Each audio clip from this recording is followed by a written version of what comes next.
आप सभी को नमस्कार। आज हम लॉकडाउन 2 के तरफ जो बढ़ रहे हैं, बहुत तेजी से बढ़ रहे हैं एक बड़े लॉकडाउन की तरफ, उसके बारे में जरा बात करते हैं कि उसका जिम्मेदार कौन है, गवर्नमेंट है या हमारी पब्लिक है। दोनों बातें करेंगे। तो सबसे पहले अगर आपको बताऊं तो आपको पता होगा कि 24 मार्च को हमारा 2020 में पहला लॉकडाउन लगा था और ये मात्र 500 केसेस पे ही हमारी नेशन वाइड लॉकडाउन की घोषणा हो गई थी। लेकिन आप अगर ढंग से ऑब्जर्व करोगे तो इसका खास कुछ फायदा हुआ नहीं है, मतलब बहुत ज़्यादा फायदा नहीं हुआ है, हम ऐसे कह सकते हैं। क्या है कि फर्स्ट वेव में जो हमारी हाईएस्ट पीक जो केसेस गए थे, केसेस की हाईएस्ट पीक जो थी वो हमारी 97,000 के आसपास केसेस हुए थे और वो सितंबर में जाके रिकॉर्ड हुए थे। मतलब सितंबर में हमारे 98,000 के आसपास क्या था, हाईएस्ट रिकॉर्ड गया था। और ये आंकड़ा धीरे धीरे फरवरी 10 तक आते आते, मतलब 10 फरवरी आते आते ये 9 से 10,000 मात्र बचा था। तो इसकी जिम्मेदार कौन है, गवर्नमेंट है या पब्लिक है? जो फिर से लॉकडाउन हमारा बढ़ने को है या हम लॉकडाउन में जाने को हैं, इसकी जिम्मेदार कौन है, पब्लिक है या गवर्नमेंट है? सबसे पहले पब्लिक की बात करेंगे। पब्लिक की बात करें तो जो भी हैं, जो भी केसेस हमारे आ रहे हैं, इसमें आज मैंने एक वायरल वीडियो देखी जिसमें एक मोहतरमा है, उनके हस्बैंड हैं, ये अपनी गाड़ी में आ रहे हैं, कार में आ रहे हैं और ये मास्क नहीं पहना है। उन दोनों लोगों ने मास्क नहीं पहना है और गाड़ी में है। ठीक है, आप गाड़ी में हो लेकिन मास्क तो पहनना चाहिए। अब पुलिस उन्हें रुकवाती है, उनकी गाड़ी रुकवाती है और रुकवाने के बाद उनको बताया जाता है कि आपको चालान कटेगा। तो वो अपनी हेकड़ी शुरू कर देते हैं पुलिस के साथ। पुलिस के साथ ये आप सब लोग देख भी सकते हो, ये वायरल वीडियो ट्विटर पे भी मिलेगी, फेसबुक पे भी है और यूट्यूब पे भी। मात्र 2 घंटे पहले की वीडियो है ये, अभी 2 घंटे पहले की, जिस डेट में ये वीडियो बन रही है। तो इसमें क्या है, वो लोग हेगड़ी करने लगते हैं और हेगड़ी के साथ साथ थोड़ी बदतमीजियां होती हैं वहां पे कि मैं नहीं दूंगी चालान। वो मुख्यमंत्री को चैलेंज करने लगती हैं, प्रशासन को चैलेंज करने लगती हैं और उसी वीडियो में ये बोलती हैं कि मैंने प्रीलिम्स और मेंस यूपीएससी क्रैक कर रखा है। मतलब मैंने मेंस निकाल रखा है और ये वर्ड उन्होंने 2 बार यूज किया है, यूपीएससी मेंस निकाल रखा है। तुम मुझे बताओगे। ऐसे ही कुछ चंद लोगों की वजह से जो केसेस है ना, काफी ज्यादा बढ़ रहे हैं। कुछ चंद लोगों की वजह से, कुछ रेयर, मतलब कुछ ही हैं, मतलब आंकड़ा है सैकड़ों में बस, हमारे ऑल ओवर इंडिया अगर बात करेंगे। इन्हीं चंद लोगों की वजह से चीजें कम नहीं हो पा रही हैं, तो वो सीधे प्रशासन से भिड़ जाती हैं। अगर आप, सबसे पहले आपको एक वार्निंग देना चाहूंगा, या अगर आप काश ये वीडियो देख रही हो जिन्होंने भी ऐसी हरकत करी है, अगर आप यूपीएससी मेंस की परीक्षा पास करने के बाद प्रशासन से इस तरह की तू तड़ाक करके बात करती हैं और उनसे जाके पंगा लेती हैं, तो आपकी यूपीएससी मेंस करने से कोई फायदा है नहीं। आप प्रशासनिक विभाग में जा ही नहीं सकती हैं अगर इस तरह से आपका बिहेव है, सबसे पहली बात। और ये पुलिस अगर आपको रोक रही है तो वो अपने फायदे के लिए नहीं रोक रही है मैडम। अगर आपको नहीं पता है तो आप समझिए इस चीज को, अपने फायदे के लिए। वो मतलब बहुत र्यूड उस वीडियो में बात हुई है, आप देखेंगे अगर वायरल वीडियो अगर आप फेसबुक वगैरह पे सर्च करेंगे तो मिलेगी वो। और तो उसके बाद ये कहते हैं चालान कटेगा, वो मुख्यमंत्री को चैलेंज करती हैं, कहती हैं मुख्यमंत्री को बुला लो, मैं भी एक दरोगा की बेटी हूं, तमाम सारी चीजें वहां पे वो निकालती हैं, भड़ास जो भी होती है ना। निकालने के बाद मतलब इन्हीं चंद लोगों की वजह से ये केसेस जो हैं वो थम नहीं रहे हैं। अगर उस पर ये हुआ कि जेल जाना है, बाद में पुलिस पकड़ के ले जाती है, वो अलग मुद्दा है। दूसरी बात करते हैं, मतलब ऐसे लोग मास्क नहीं लगाएंगे, पुलिस की बात भी नहीं सुनेंगे, अगर उन्हें बोला जाएगा तो हेगड़ी भी करेंगे। ऐसे लोग हैं, ये पब्लिक है हमारी।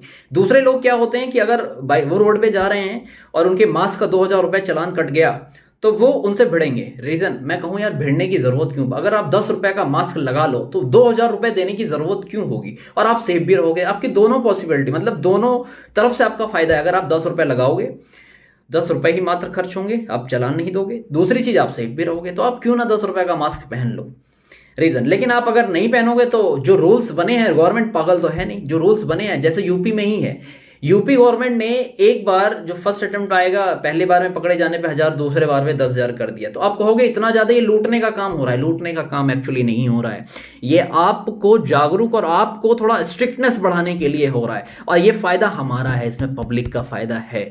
आप इस चीज को क्यों नहीं समझ रहे हो? यही रीजन है कि हम दूसरे लॉकडाउन की तरफ बहुत तेजी से, और बड़ा लॉकडाउन होने वाला है। जहां तक मेरा थॉट कहता है, ये बड़ा लॉकडाउन होगा आगे आने वाले 10, 15, 20 दिनों में। एक बड़े लॉकडाउन की तरफ हम घुस जाएंगे। और दिल्ली में आपको आज का रिकॉर्ड बताऊं तो दिल्ली में आज मंडे तक लॉकडाउन लग चुका है। आज से मंडे तक का लॉकडाउन लग गया है। आज मतलब 1 हफ्ते का लॉकडाउन लगा दिया है दिल्ली गवर्नमेंट ने। तो सबसे पहले आप यूपीएससी को बदनाम ना करें, जो भी आपने वीडियो बनाई है उसमें दो बारी आपने बोला है यूपीएससी मेंस मैंने निकाला है, और आप अगर मेंस निकालने के बाद इस तरह के, मतलब आप क्या कहना चाहती हैं यूपीएससी वाले ऐसे होते हैं? नहीं, आपको सब कुछ पता होगा, बहुत सारी नॉलेज होगी, लेकिन आप प्रशासन से अगर इस तरह से बात करती हैं तो आप एक कहीं ना कहीं डिग्रेशन में ही हैं। दूसरी बात अगर करें गवर्नमेंट की, तो गवर्नमेंट बहुत सारी रैलियां कर रही हैं, बहुत सारी रैलियां कर रही हैं, काफ़ी पॉलिटिकल पार्टीज ने अपनी रैली करी। इस रैली का जो रिजल्ट है ना, मतलब इस जो रिजल्ट आएगा वो 2 मई के बाद आने वाला है। आप देखोगे बंगाल में ऐसा बम फूटने वाला है, ऐसा बम इन द सेंस कोरोना का बम, कोविड-19 का इतना भयंकर बम फूटने वाला है कि लोग वहां से इतने परेशान होने वाले हैं। आज तो पता नहीं चल रहा है, ठीक है 2-4-10 दिन बचे हैं, उसी में सब कुछ फाइनल हो जाएगा।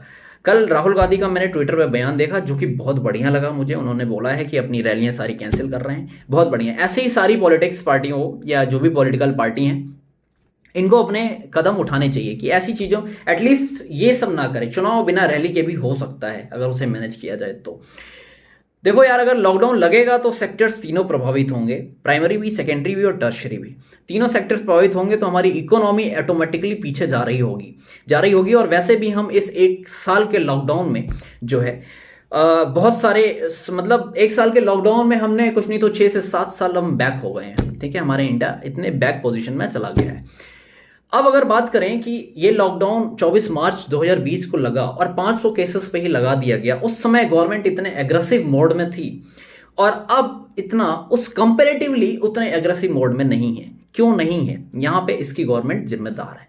रीजन ये है कि आप देखेंगे अगर, तो यहाँ पे फिलहाल मैंने अभी बताया आपको, जो आंकड़ा था सितंबर में 97-98 हज़ार के हाईएस्ट आया था, और इस समय जो आंकड़ा है आपके स्टार्टिंग फेज में ही 2.5 लाख क्रॉस हो गया है, मतलब 2,60,000 समथिंग केसेस आ रहे हैं। ये कल का रिकॉर्ड बता रहा हूँ, कल शाम का।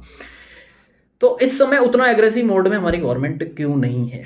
और हम ये बताएं, आप गवर्नमेंट से एक छोटा सा क्वेश्चन है कि अगर हमें पता है कि ये एस्पेक्ट्स हैं, इन चीज़ों से हम कोविड को रोक सकते हैं, तो हम साल भर हमने बिता दिए, साल भर हम ऐसा क्यों कुछ नहीं कर पाए कि हम फिर से लॉकडाउन 2 की तरफ बढ़ रहे हैं?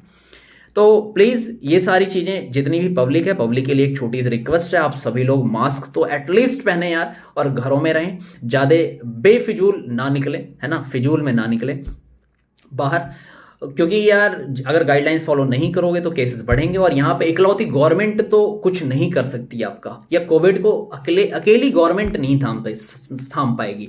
अगर आपको खुद से, जब तक आपका माइंडसेट डेवलप नहीं होगा ना कि चलो ठीक है यार, ये चीज़ गवर्नमेंट अगर कर रही है तो सही कर रही है, तो ये चीज़ तब तक सुधर नहीं पाएंगी, और ये काफ़ी समय ले लेंगी अपने आप को इम्प्रूव करने में, अपने आप को पूरी तरह से वेल मेंटेन करने में। तो हर एक बंदे को यार, 135 करोड़ की आबादी है, 130 प्लस 135 करोड़ के आसपास की आबादी है भारत की। सबका मोदी जी और सबका केजरीवाल जी और सबका योगी जी नहीं आके कहेंगे ना कि भैया मास्क लगा लो। आपको खुद इतना माइंडसेट डेवलप होना चाहिए आपका कि यार हमें अपने देश के लिए, अपने लिए नहीं, एटलीस्ट अपने 4 लोग बगल के लिए, हम अगर हैं भी तो 4 लोगों को आपस में ना ऐसी चीज़ें हो पाए। और डेथ रेट आपको पता है, डेथ रेट काफ़ी हाई है, 1500-1600 डेथ्स आ रही हैं, तो डेथ रेट भी आप देख सकते हो कितना हाई है। तो ज़िंदगी आपके हाथ में, देश आपके हाथ में। अगर आप लोग चाहोगे तो देश आराम से बच जाएगा, आप लोग नहीं चाहोगे तो देश बहुत ज़्यादा पीछे जाने वाला है। रीज़न मैंने आपको बता दिया, तीनों सेक्टर प्रभावित होंगे लॉकडाउन आने के बाद। अगर आपको वीडियो पसंद लगी हो तो प्लीज़ चैनल को सब्सक्राइब कर देंगे। Thank you so much.